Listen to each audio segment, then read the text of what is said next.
Está entrando no ar pela Rádio Universidade 800 AM o programa T-Move, Temas Emergentes em Movimento. O que te move? Boa noite. Está começando mais um T-Move, Temas Emergentes em Movimento.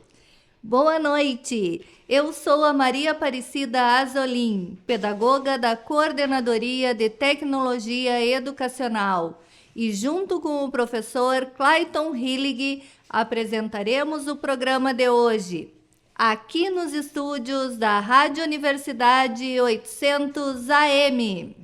O programa T-Move, Temas Emergentes em Movimento, é um projeto da Coordenadoria de Tecnologia Educacional da UFSM, vinculada à Prograde, Pró-Reitoria de Graduação. Proporcionamos aqui um espaço de conversas e troca de ideias, através de entrevista com os palestrantes dos temas emergentes. Hoje, a nossa conversa é com o professor Ricardo Tombesi Macedo, professor do Departamento de Tecnologia da Informação da Universidade Federal de Santa Maria.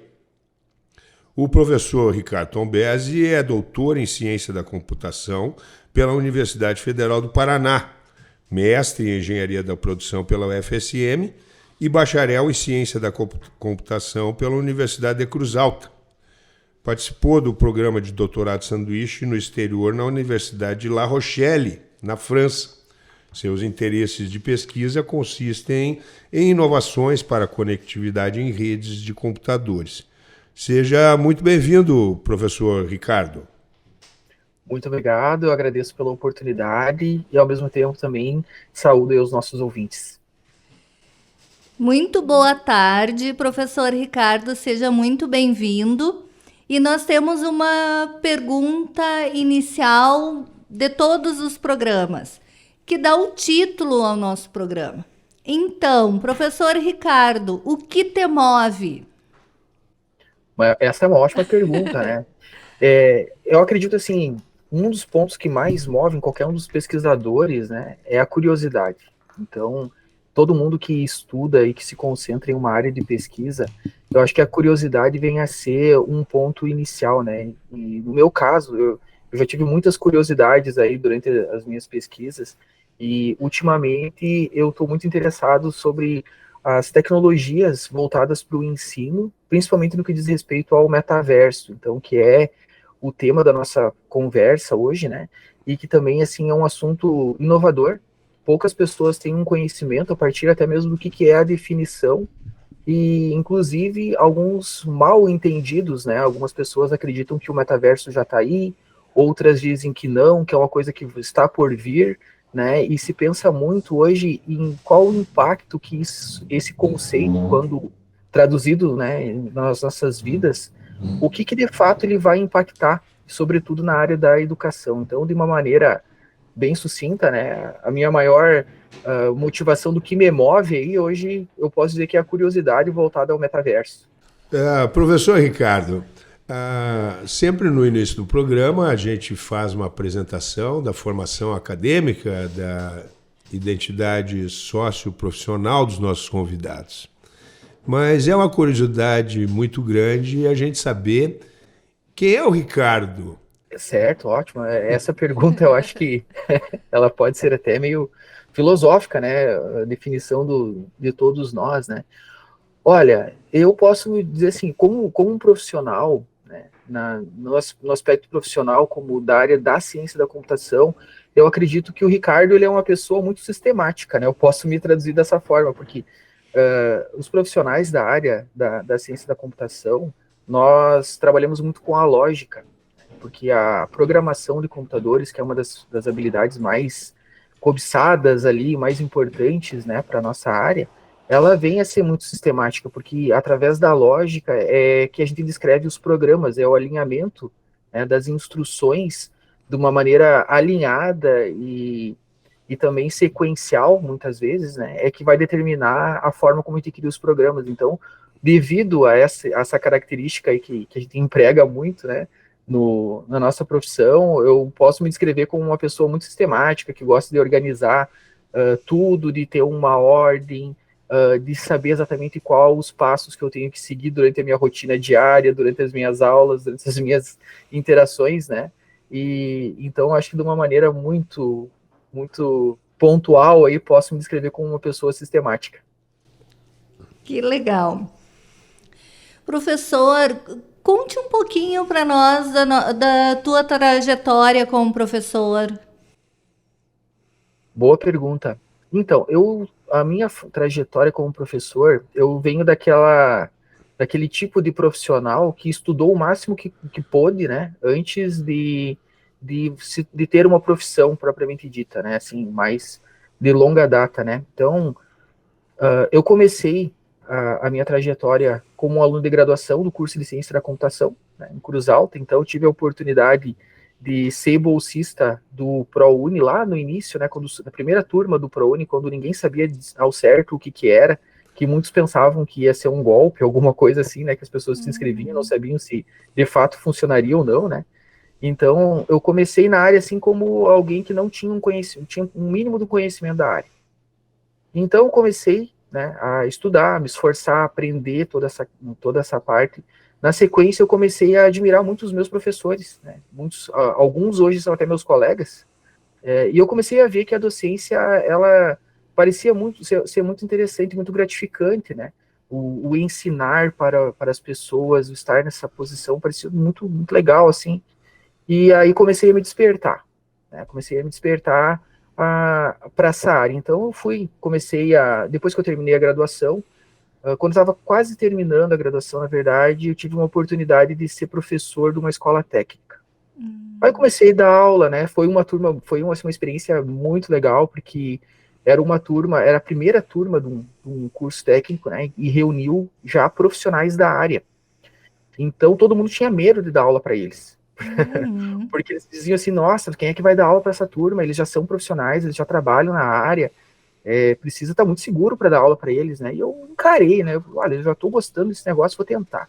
Aí fui lá, comecei a dar aula para eles, trabalhei mais ou menos 1 ano e meio com eles, foi muito legal, assim. E aí, no que eu terminei o curso de graduação, já na sequência eu emendei o mestrado na UFSM. Então, comecei a fazer o mestrado na UFSM, foi muito legal. Enquanto eu estava no próprio mestrado, eu tive a oportunidade de fazer o curso de formação pedagógica, que na época eu não tinha, assim, uma certeza do que exatamente que eu queria, se eu queria dar aula nos institutos federais, ou se depois eu queria ser professor universitário mesmo, né? Aí eu tinha essa dúvida, eu pensei, olha, eu vou estudar um pouco mais. Aí comecei a fazer o curso de formação pedagógica. E comecei a gostar, comecei a ver assim, olha, só a formação tecnicista, ela é uma fração daquilo tudo que se espera do professor. Aí eu comecei a ter contato com os conteúdos já da área da pedagogia, né, que fazia toda a parte da formação que eu não tinha, né, porque quando tu faz o curso de formação pedagógica, tu tem o teu diploma técnico da tua área, né, afim, que na minha era ciência da computação, e nós ganhávamos um apostilamento, então, né, que dizia que eu era licenciado nessa parte da licenciatura, né. Então, muito bem, fiz o curso. Aí, quando eu estava quase terminando o mestrado, eu tive a oportunidade de ser professor num instituto federal, né? Então, como professor temporário. Aí eu comecei a fazer o curso, a atuar como professor nesse instituto federal, e eu comecei a ver assim, olha, o meu perfil eu acho que não é para instituto federal. Eu comecei a me conhecer, né? Aí eu disse, olha, como eu estava terminando o mestrado, eu disse, mas eu acho que eu vou dar mais um passo, vou fazer o doutorado, né? Comecei a ver que existiam inúmeras vantagens, né, em se ter o doutorado, e disse, não, eu vou estudar um pouco mais, vou fazer o doutorado. E aí, então, pensei também assim, olha, eu não quero ter uma formação muito regional, quero sair um pouco do estado, quero ter uma experiência um pouco diferente, para não ter só essa visão, né, daqui do Rio Grande do Sul, e acabei fazendo no Paraná. Então, fui para a UFPR, fiz o meu doutorado lá, foi uma experiência muito bacana, e aí, nesse meio tempo, tive a oportunidade de ir para o exterior também, né, para conhecer também um pouco de outro idioma, outra cultura, né, então foi muito legal, foi uma experiência muito bacana. E aí, quando eu estava quase finalizando o doutorado, Aí abriu uma oportunidade para eu fazer o concurso no FSM, fiz, né, fui aprovado, e deu tudo certo. Isso foi em 2016, então já vão fazer aí 6 anos já, que eu já estou na UFSM, tive a oportunidade de assumir cargos também, né, de gestão dentro da universidade, fui chefe de departamento também. Então, acho que vem a ser uma trajetória, né, que a gente vai construindo ao longo do tempo. Então, tive também a oportunidade de trabalhar um pouco também no mercado, mas acabou que a maior parte, né, o resumo da minha trajetória foi muito mais voltada para primeiro ter toda a minha formação, estudar o máximo que eu podia, né, para depois sim começar a ter uma experiência, né, e agora já se vão 6 anos, e nessa trajetória também agora estou intensificando o contato com empresas, né, dentro de projetos de pesquisa e desenvolvimento, aproximação com startups também. Então está sendo assim uma trajetória bem bacana, né, que não para, a gente sempre está indo atrás, né. Eu fiquei só curiosa, por que que tu achaste que o teu perfil não era para o IFE por causa da idade? Ou fiquei curiosa. Pois é, então, eu acho que, assim, uma opinião mais pessoal minha, assim, né, na experiência que eu tive, eu via que, pelo menos no meu ponto de vista, né, o profissional que ele atua com os jovens, ele tem que ter, assim, um dom, sabe? Não é para todo mundo, eu acho que você tem que estar muito mais, não ser tão aquela aula mais clássica, talvez a pesquisa teórica, muitas vezes vai ser mais difícil de você conseguir fazer dentro dos institutos, do meu ponto de vista, né? Então eu vi assim que você tinha que estar muito aberto para trabalhar mais no nível dos jovens, né? Que é diferente de você trabalhar com um aluno que tem 14 anos, que muitas vezes ele está num nível diferente, muitas vezes, daquele aluno que já começou lá com seus 17, 18 anos, que já está entrando no mercado de trabalho, tem um nível de maturidade um pouco maior, né? Então, acho que tem pessoas que elas têm um dom para trabalhar com esse público que é um pouco mais jovem, né? E outras que nem tanto, outras elas já preferem, talvez, assim, trabalhar com aqueles que já estão um pouco mais velhos, né? E eu me identifiquei assim, olha, eu acho que para mim eu sou desse segundo grupo aí. E foi bacana, porque eu tive a oportunidade digamos assim, de experimentar, né? E de tentar, antes de tomar uma decisão mais assim, decisiva, né? De ir ou não para esse tipo de mercado, né? Sim. Muito bom, né? Inclusive uma autoavaliação importante, né? De reconhecer não só as suas potencialidades, mas também as suas limitações, né? Meus parabéns, professor. Obrigado. Na tua fala inicial, né? Tu já coloca que a tua área de pesquisa é o metaverso e que existe uma grande confusão, né, em torno disso, uma vez que é um assunto bastante novo e de pouco domínio público ainda. O que é o metaverso? Ótima pergunta. Então, a respeito da novidade desse tema, né, apesar de esse ser, digamos assim, o momento onde eu estou debruçado sobre esse conceito e sobre essa tecnologia, eu já pesquisei sobre muitas coisas, né? E a minha área de pesquisa como um todo vem a ser a conectividade de sistemas em rede. Então, eu trabalhei muito com a parte de protocolos de comunicação em rede, a parte de segurança de comunicação, gestão, gerenciamento de identidades em redes. E então, agora, há pouco tempo, começou a se falar muito a respeito do metaverso, né? E quando a gente quer definir o que de fato é um metaverso, a forma mais sucinta de dizer o que ele é um ambiente, né? Ele é um ambiente tridimensional. Só que, para ser um metaverso, não basta ser um ambiente tridimensional, existem propriedades que esse sistema ou esse ambiente ele tem que ter para que, de fato, ele venha se tornar um metaverso. Por exemplo, hoje muito se diz, olha, já existem metaversos. Existem metaversos por aí. Outros dizem, não existe. Então, o que é, de fato, o que precisa ter esse ambiente para ser, de fato, um metaverso? Bom, a literatura, o estado da arte, né, ele traz algumas propriedades que determinam o que é o metaverso. A primeira delas é que esse ambiente tridimensional, ele precisa ser social. Então, o que seria essa característica social? É algo muito parecido com o que a gente tem hoje nas redes sociais. Por exemplo, as redes sociais que nós entramos para nos relacionarmos, né? onde a gente consegue conhecer pessoas novas, a gente reforça amizades antigas, né? Ou até mesmo a gente pode criar comunidades específicas para os nossos interesses. Então, esse vem a ser o aspecto social. Mas não basta ser social. Esse ambiente tridimensional, ele precisa ser persistente. Então, vem aí uma segunda propriedade. O que seria essa persistência? Basicamente, seria um ambiente em que ele não para de funcionar, independente se as pessoas estão conectadas a ele ou não. Ah, confundiu. Nossa, que palavra complicada. O que é isso aí? Consegue simplificar? Consigo. A gente pode pensar nisso como se fossem as estações do ano, né? Então, hoje, no nosso mundo físico, nós temos, né, no nosso ambiente, as estações do ano que mudam. Não importa se você vai para um lugar ou não, as estações do ano continuam influenciando naquele lugar. A mesma coisa sobre a ação da física sobre o ambiente, né? Isso pode acontecer no metaverso também. De que jeito? Olha, no momento que a gente tem um avatar que venha a ser uma representação nossa, né, de maneira digital nesse ambiente tridimensional, as roupas do nosso avatar, por exemplo, ele pode envelhecer. Essa roupa pode se tornar velha e tudo mais. Ou até mesmo as estações do ano podem estar passando de maneira contínua dentro desse ambiente tridimensional. Então a persistência vem a ser isso.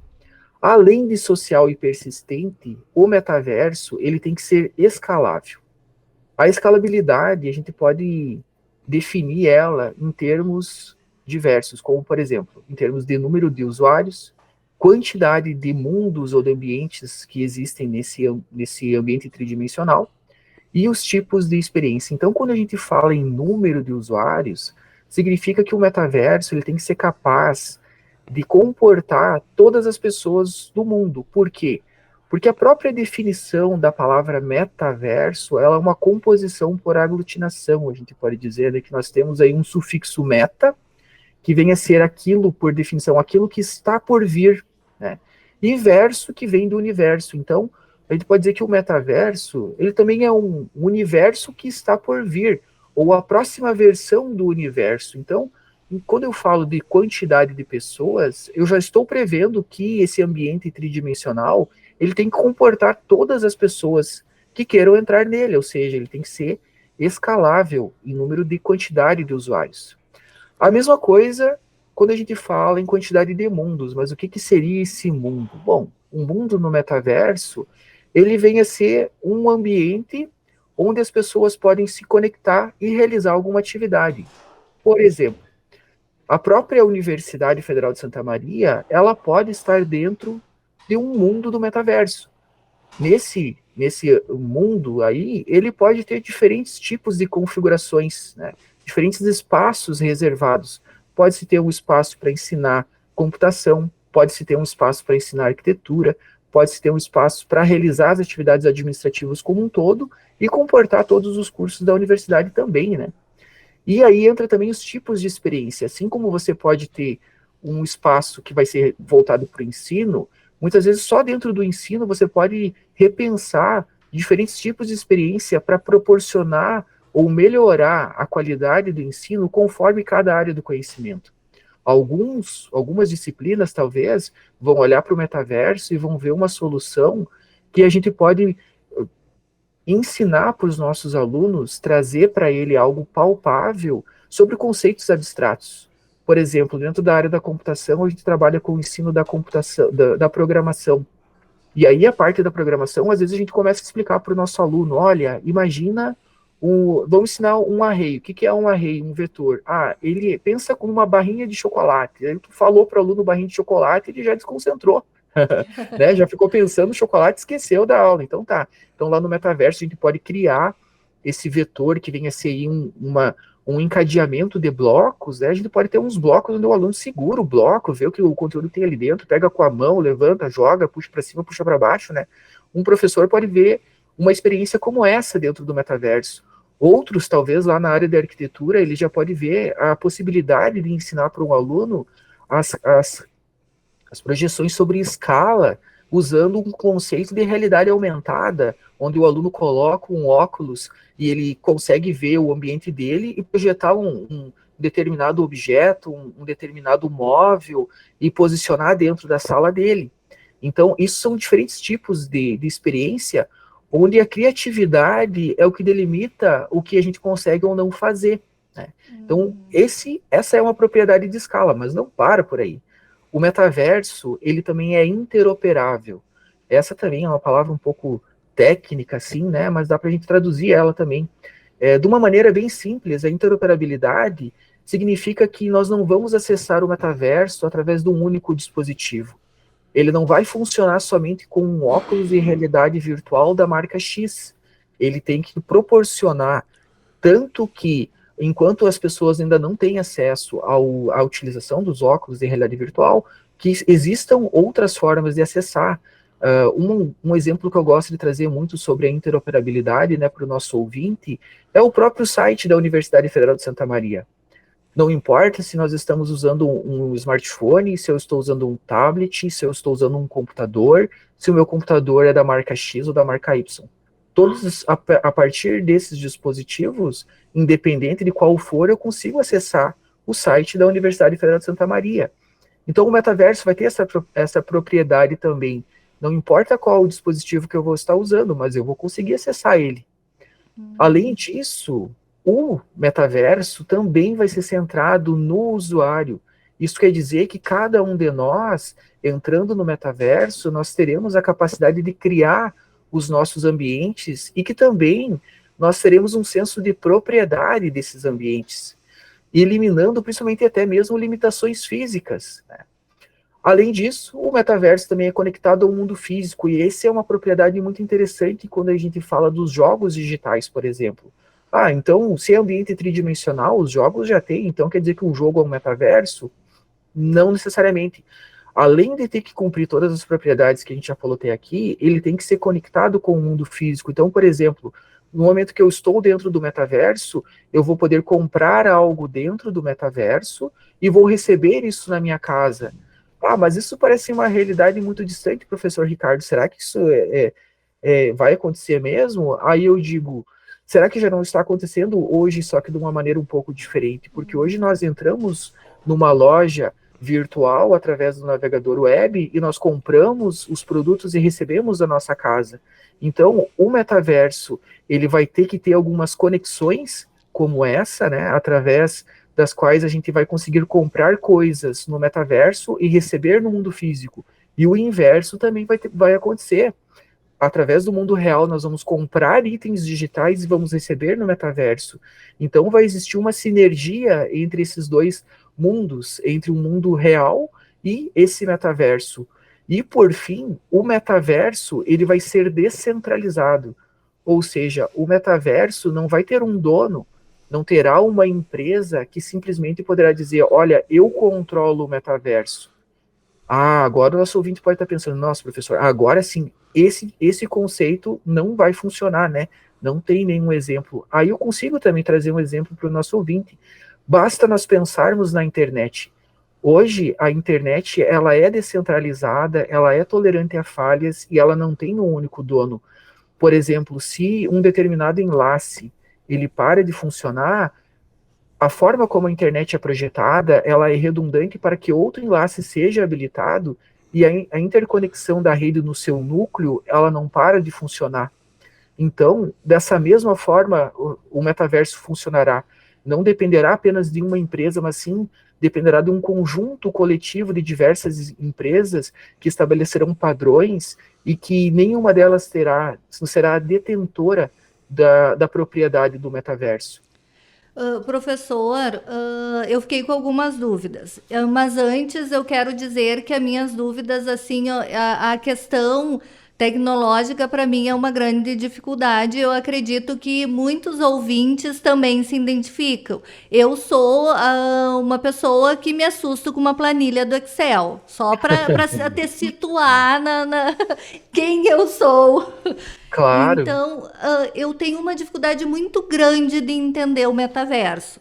Assim, quando tu falaste assim, na questão social, de conhecer pessoas, o que difere de hoje, assim, o WhatsApp, ou nessas redes de relacionamento, né? Tem sites que tu casa por sites de relacionamento.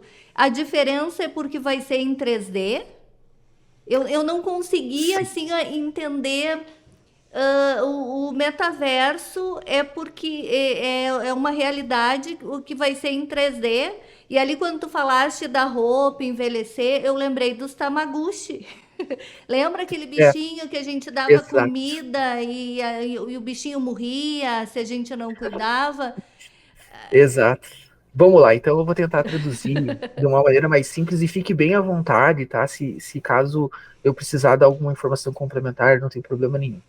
Então, assim, ó, o que a gente pode pensar nesse ambiente 3D é fazendo uma analogia com os jogos digitais multiplayer, né? Então, hoje, por exemplo, o nosso público, a nossa faixa etária, talvez aí quem tem um pouco mais, não dá para generalizar, né? Mas vamos dizer aí um pouco mais de 30 anos, a grande maioria não é muito fã desses jogos aí, né? Mas tem quem é também, né? Mas os que são, o pessoal que é fã dos jogos multiplayer hoje, ele já tem já tem ambientes tridimensionais, né, em jogos, que eles entram lá dentro e eles interagem entre eles, tá? Aqueles Xbox com os Kinect, aquelas. Tipo isso?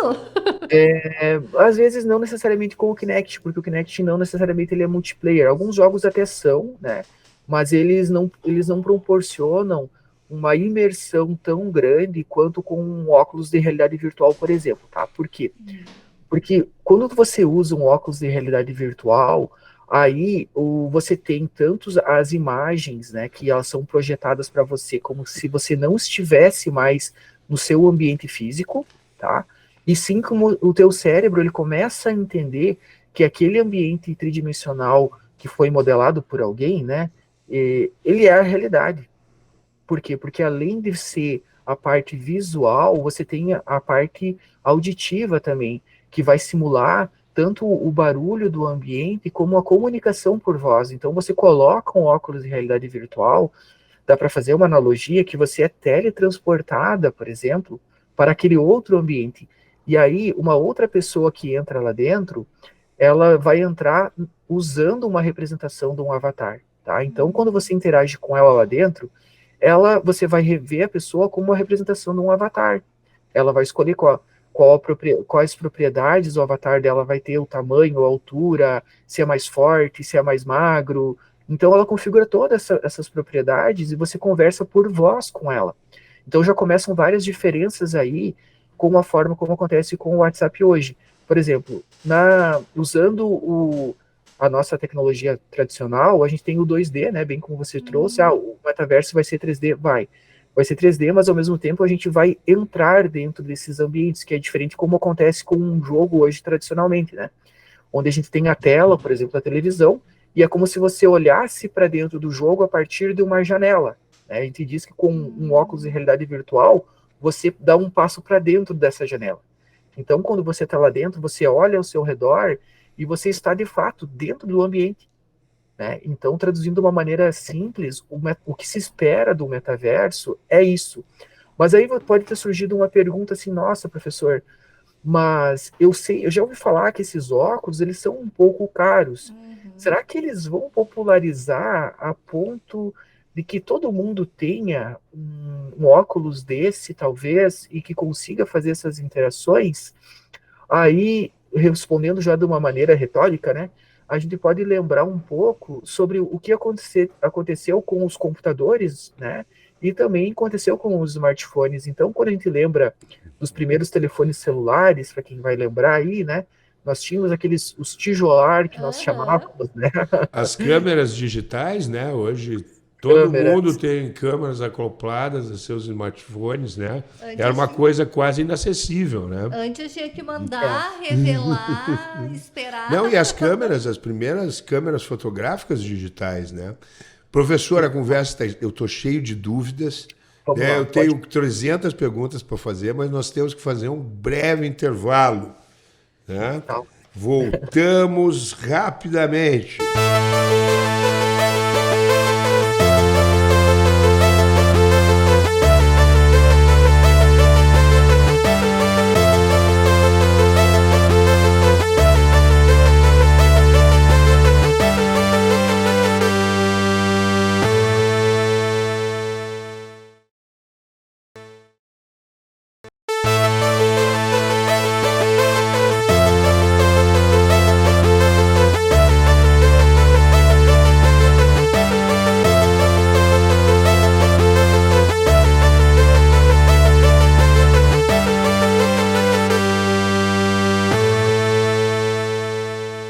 Estamos de volta com o TMOV. Para você que ligou o rádio agora, seja muito bem-vindo. Você está ouvindo o programa TMOV, aqui pela Rádio Universidade 800 AM. Hoje com a presença do professor Ricardo Tombesi Macedo. O TMOV é um programa de conversas e troca de ideias através de entrevistas semanais com convidados. Trataremos sempre assuntos sugeridos pelos parceiros dos temas emergentes. Professor Ricardo, o Marshall McLuhan, já no final da década de 40, ele formulou uma máxima, né, de que os meios são as mensagens.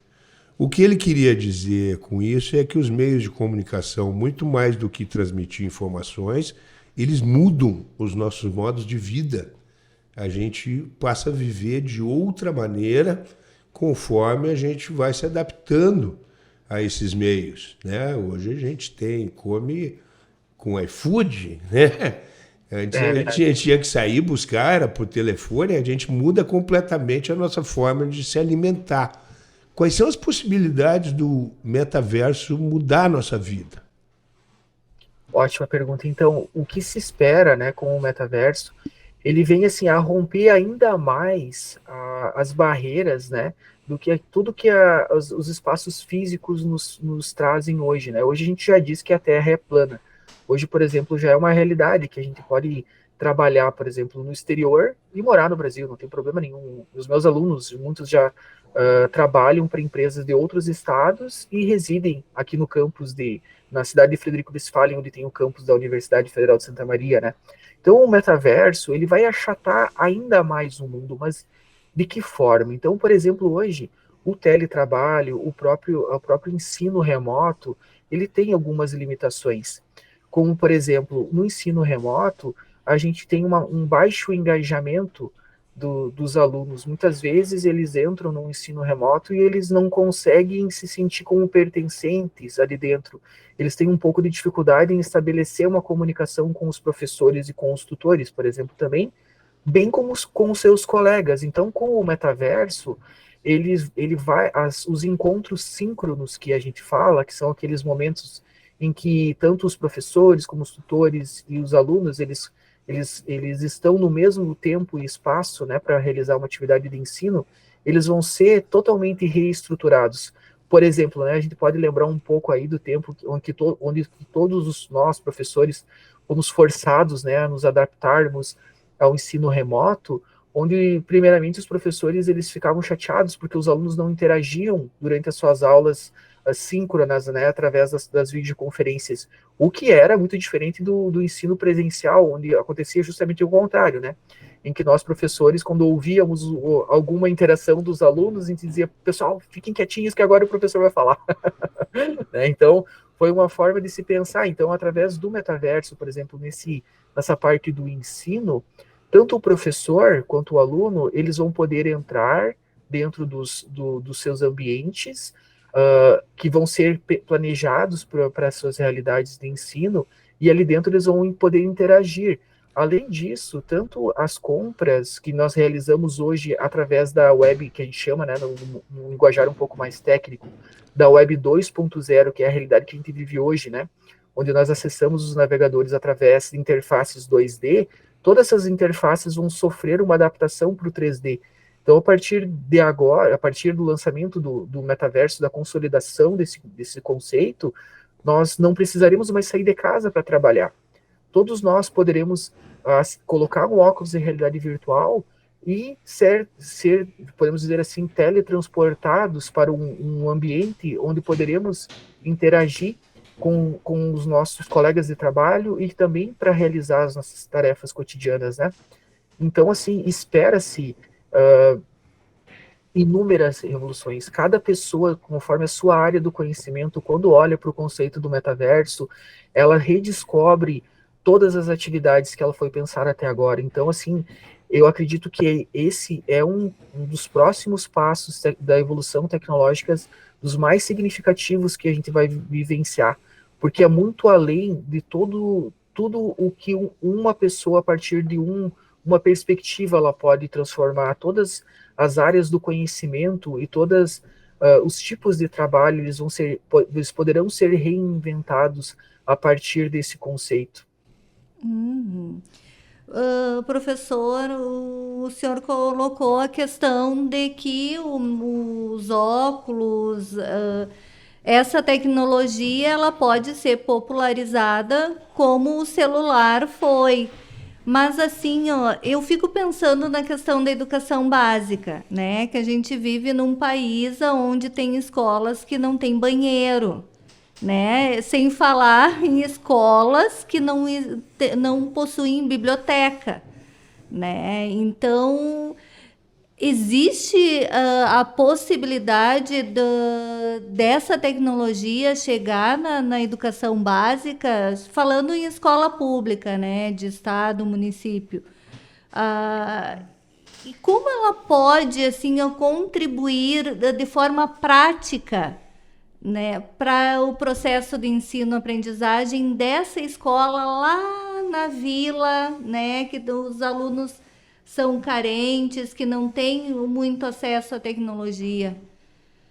Sim, realmente esse ponto que você levantou, ele realmente é assim, a gente conhece, né, muito bem a realidade do Brasil, que realmente tem esses problemas, né. O que eu vejo, que eu vislumbro, assim, é uma transição gradativa, né. Eu acho que não vai ser uma solução do dia para a noite, né. Eu acredito, assim, que normalmente os primeiros, digamos assim, as classes mais abastadas, primeiro, elas começarão a ter o acesso, mas com a popularização, gradativamente, vai começar a se tornar mais acessível para o público em geral. E também eu vejo assim que existem formas de fazer essa adaptação. Por exemplo, existem algumas iniciativas hoje que você pega um smartphone e você pega uma estrutura, né, feita de papelão mesmo, e você vai fazendo um trabalho de dobradura, e a partir desse trabalho, o teu celular, o teu smartphone, ele simula, né, um óculos de realidade virtual. Claro que muito limitado, né, não tão eficiente quanto os óculos de realidade virtual de última geração que estão vindo no mercado, né, mas ele já traz um vislumbre, um sinal de fumaça, que a gente diz, né, do potencial da tecnologia, e alguns tipos de experiência, mesmo que limitados, já são possíveis de ser feitos, né. Então, que tipo de experiência que poderia ser feito através, digamos, dessa versão simplificada de um óculos de realidade virtual? Bom, basicamente aí seriam experiências baseadas em, como que a gente pode dizer, uns tours guiados, né? Por exemplo, tem algumas experiências, esses tempos eu tive a oportunidade de participar do Soft Summit, que é uma feira voltada para a inovação, e existiu uma iniciativa da Corsã, se não me falha a memória, que ela mostrou todo o processo de tratamento da água através de um tour guiado.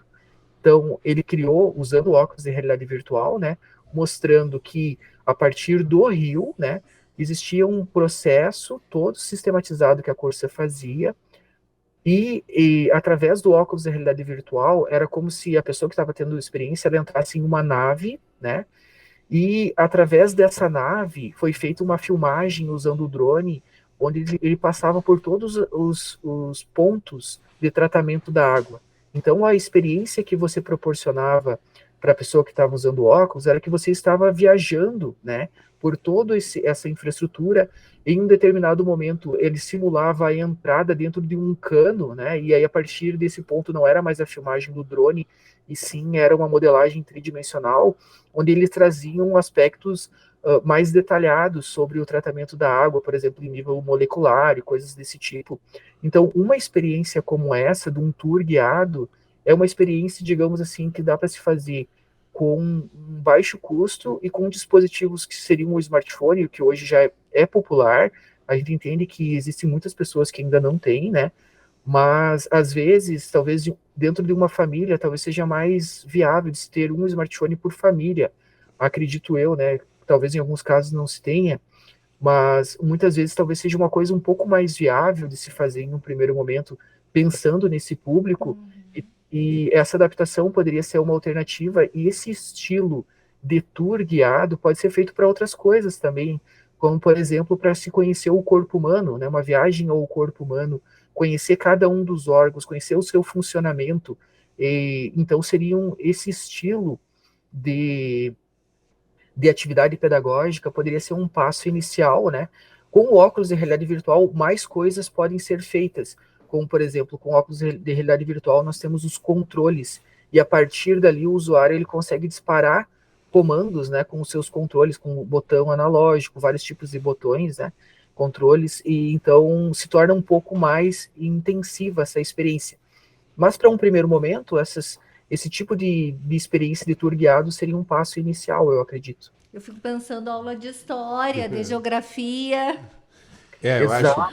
Eu acredito que as possibilidades são imensas, né? Nós temos um caminho aí quase ilimitado. Ao mesmo tempo, também eu fico pensando quais são as possibilidades que a gente não prevê. Com certeza.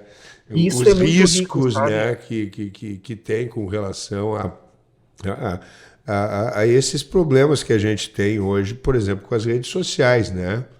Com Exatamente. o excesso de utilização em termos afetivos, em termos da sexualidade, né, em termos de golpes, né, quer dizer, o problema também da vulnerabilidade dos sistemas, né? Mas tudo isso a gente vai aprender, sem dúvida alguma, com a consolidação. E aí vem a minha pergunta.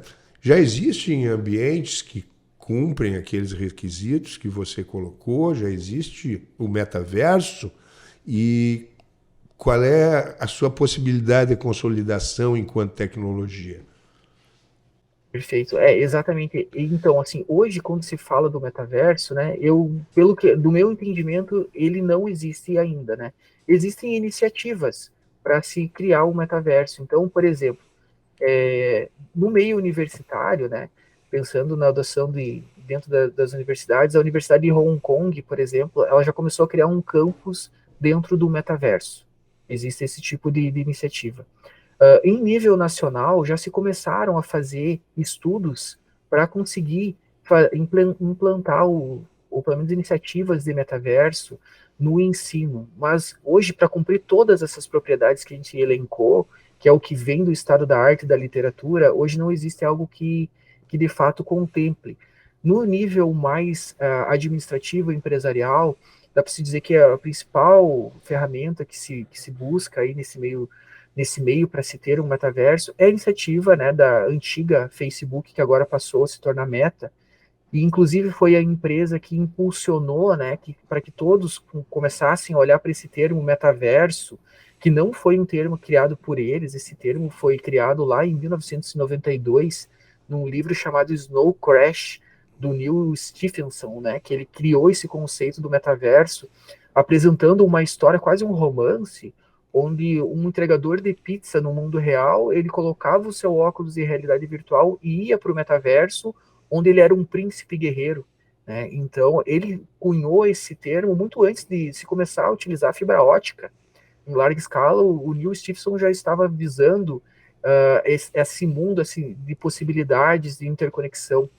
Mas essa empresa, né, a Meta, ela olhou, ela retomou, fez um resgate desse termo, e fez um resgate do termo e trouxe, então, essa ideia do metaverso puxando, e eles estão criando um metaverso que eles chamam de Horizon.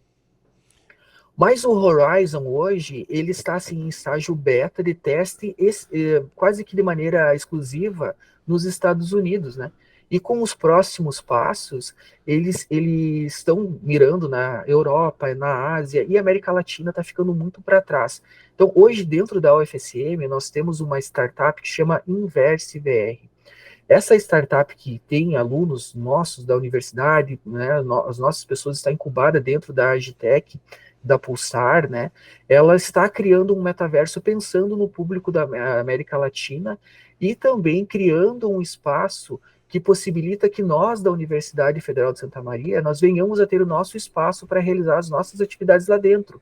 Então, está em estágios iniciais, né, mas ela já está criando iniciativas para a criação do metaverso, considerando aí o contexto latino-americano e brasileiro. Você levantou uma questão que eu achei bastante importante quando eu falava em riscos aqui, que é a questão da identidade. né? Sim, Quer dizer, nós temos na rede social hoje inúmeros perfis falsos, né? De exato. que maneira vai haver um controle, porque entre as propriedades que você citou não existe a necessidade da manutenção de uma identidade, né? Nós não podemos estar criando Um identidades avatar. paralelas, né? Como esse caso do romance, né? Do príncipe, o entregador de pizza. Sim, essa parte da identidade eu vejo ela como um desafio tecnológico, ainda em nível acadêmico, que ela precisa ser tratada, tá? Hoje, como é que acontece? Antes de se garantir essa questão da identidade, hoje nós não temos nem uma interoperabilidade entre os sistemas de gestão de identidade. Basicamente, hoje acontece de maneira centralizada. Então, por exemplo, a Horizon, ela tem as suas contas de avatar. No conceito do metaverso por si só, a ideia seria o seguinte: eu tenho a minha identidade e o meu avatar dentro da Horizon, mas agora eu quero acessar o metaverso da Inverse, por exemplo. A ideia é que o meu avatar da Horizon seja teleportado para o outro metaverso. Ou, por exemplo, o VR Chat, que é uma ferramenta que o pessoal também traz como cumprindo muitas propriedades de metaverso, mas hoje isso não existe. Então, mas olhando para o estado da arte em gerenciamento de identidades, já existem algumas soluções para a Web 2D que possivelmente elas venham ser adaptadas para o conceito do metaverso, como, por exemplo, o conceito de identidade federada. Tá? Hoje, dentro da Universidade Federal de Santa Maria, dentro do Brasil como um todo, existe a RNP, né, que é a Rede Nacional de Pesquisa e Ensino, que ela oferece um serviço de autenticação de rede sem fio que chama EduROM, por exemplo. Né? Então, por exemplo, se eu tenho as minhas credenciais da UFSM, mas eu vou visitar a Unicamp, por exemplo, eu consigo acessar a rede da Unicamp com o meu usuário e senha da UFSM. Por quê? Porque é estabelecido uma confiança entre as instituições por meio do serviço da Federação Café, por exemplo, que é mantido pela RNP, que diz assim, olha, a Unicamp confia na FSM e a FSM confia na Unicamp. Então, as credenciais da FSM valem dentro da Unicamp. Então, aí já começa a se tornar algo para longo prazo em termos acadêmicos, para se pensar a respeito disso através do metaverso. Como garantir a interoperabilidade entre as credenciais, né? Mas é muito mais complexo, porque não basta simplesmente você confiar em um usuário e senha de outro domínio, mas você permitir que você faça o upload de um modelo 3D do teu avatar de um domínio para o outro. Então a coisa começa a ficar muito mais complexa, né? Então, assim, eu costumo dizer muito para os meus alunos, né? Que a gente cria uma solução tecnológica gerando novos problemas. Então a gente cria uma solução, primeiro, né? A evolução tecnológica ela começa com a criação da solução, na sequência vem um monte de problema e a gente começa a criar outros problemas para resolver esses problemas que surgiram. E isso vai girando a economia, vai girando a evolução No tecnológica como um ditado todo. popular diz que a informática veio para resolver todos os problemas que não tinha antes da informática, né? Exato. Perfeito. Exatamente.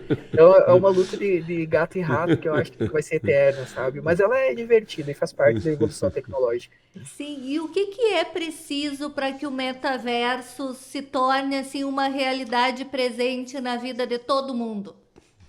Ótimo. Então, um dos pontos interessantes nessa pergunta aí vem a ser a questão da popularização, por exemplo, dos óculos tridimensionais, né, dos óculos 3D de realidade virtual. Hoje pouca gente sabe, né, mas existe um modelo de óculos que já é o mais comum, assim, digamos que é o melhor custo-benefício, né? Só em 2020 foi vendido 14,8 milhões desses dispositivos. Ele Nossa. superou inclusive a venda do Xbox, que é um tipo de console, né? Que seria um tipo de jogo de computador, né? Que Esse eu pode se dizer. conheço porque tenho filho adolescente. Então, exatamente. Então ele superou a venda do Xbox. Então é uma coisa assim que ter o óculos de realidade virtual é um dos pontos, tá? Existe muita coisa assim, muita coisa já existia. Por exemplo, o Google, eles lá em 2000 no início dos anos 2000, mais ou menos, ele tinha um projeto que chamava Google Glass. Então o Google Glass ele não era um óculos de realidade virtual, ele era um óculos de realidade aumentada. Né? Nessa época, o que era basicamente? O óculos deles era parecido com o óculos de grau que a gente usa, né? Só que uma das lentes dele tinha a projeção de modelos de elementos tridimensionais ali dentro. Só que aquele momento tecnológico, até o padrão Wi-Fi, ele não estava muito consolidado no momento. As empresas estavam começando a aprender o Wi-Fi e o Google estava trazendo uma tecnologia muito à frente do seu tempo. Né? Então, hoje, nós já temos, por exemplo, o advento do 5G, que logo, logo vai ser uma realidade que vai permitir a conectividade assim, em escala sem limites, perto da tecnologia que se tem hoje, e já temos essa tecnologia das fibra óticas, que também proporcionam uma alta velocidade de conexão, e os óculos de realidade virtual já estão muito mais maduros, né? Então, assim, é um processo que está acontecendo, mas o time do momento é diferente. Inclusive, a própria Google, ela retomou o projeto dela do Google Glass muito recentemente, porque ela viu assim, olha, agora que é o momento. Né? Então, ela está retomando para conseguir fazer o lançamento desses óculos. Inclusive, a Ray-Ban é outra marca, né? Que ela tem um óculos clássico, ela está adaptando essa mesma tecnologia da Google nos óculos que são óculos de passeio que a gente usa, né, para trazer ali dentro aspectos da realidade aumentada.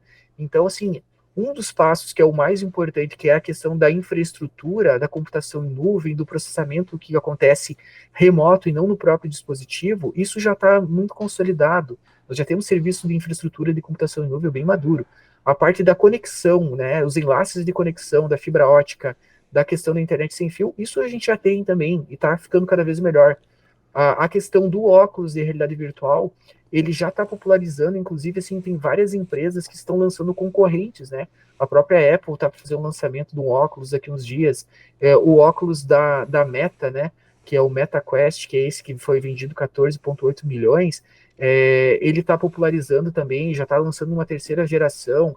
Existem empresas chinesas que estão criando também competidores. Então, assim, num intervalo de 4 a 5 anos, tudo indica, né, que talvez isso já venha a ser uma realidade, porque nós, seres humanos, a gente tende a olhar para a tecnologia que a evolução dela se dará de maneira linear, né? Por exemplo, do 1 mais 1 mais 1 mais 1, né? Mas não é assim. A tecnologia ela ocorre de maneira exponencial.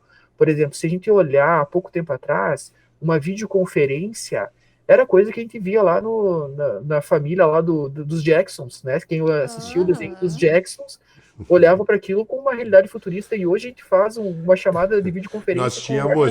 Nós tínhamos salas para videoconferência na universidade especiais. Hoje eu faço uma videoconferência na sala da minha casa, com o mundo inteiro. Né? As tecnologias estão se avançando e, como você diz, é muito rápido, né? Quer dizer, 5 anos para uma transformação tecnológica desse peso, desse tamanho, é uma coisa incrível. Mas nós estamos nos encaminhando para o final do programa. Eu fiquei curiosíssimo com o metaverso, acho que nossos ouvintes também devem ter despertado uma curiosidade enorme. Então, professor Ricardo, por favor, deixe a sua mensagem final e as suas despedidas. Ótimo. Primeiro eu gostaria de agradecer a vocês pela oportunidade de estar aqui com vocês, com os nossos ouvintes, compartilhando um pouco do meu conhecimento, né? Espero ter contribuído para que venha a ser somado, né, ao conhecimento deles também, e agradeço pelas contribuições que vocês fizeram, a pesquisa que vocês fizeram ficou muito bacana, que gerou aí um bate-papo muito legal.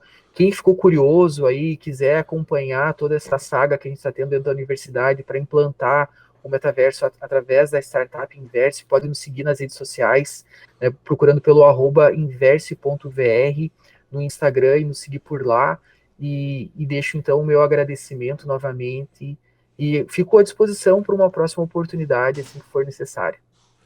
Muito bem, professor Ricardo, nós agradecemos muito a sua participação.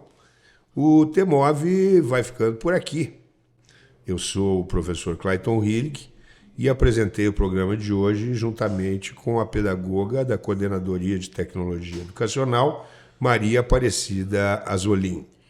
Professor Ricardo, te agradeço muitíssimo. Te ouvindo, eu lembrei de quando eu era adolescente, há muito tempo atrás, numa reportagem do Fantástico que deu que as pessoas no futuro poderiam conversar se vendo. E eu lembro que quando eu vi essa reportagem, eu pensei assim, capaz? Isso nunca, né? Então a tecnologia, ela é algo assim que quando a gente acha que é só ali dos óculos de grau com projeção, né? A gente vê em filme de espiões, né? É verdade. E é uma realidade que está aí, de repente a gente vai, daqui uns dias, estar usufruindo, né, dessa tecnologia. Então, te agradeço muitíssimo, aprendi muito contigo e eu tenho certeza que os nossos ouvintes também. O T-Move vai ficando por aqui. O nosso programa conta com a produção da comunicadora social Luísa Peixoto e da diretora da CTL, Ziane Miller. Trabalhos técnicos de Giano Al e direção de rádio de Jonathan Ferreira. Você pode ouvir novamente essa e as outras edições do nosso programa no YouTube. Acesse lá youtube.com/capacitação sem o tio e o cedilha digital UFSM. Se inscreva no canal, curta e compartilhe. Na próxima terça-feira nós estaremos de volta, a partir das 6 da tarde, falando sobre os temas emergentes em movimento, aqui pelos estúdios da Rádio Universidade 800 AM. Obrigada pela sua audiência. Até semana que vem.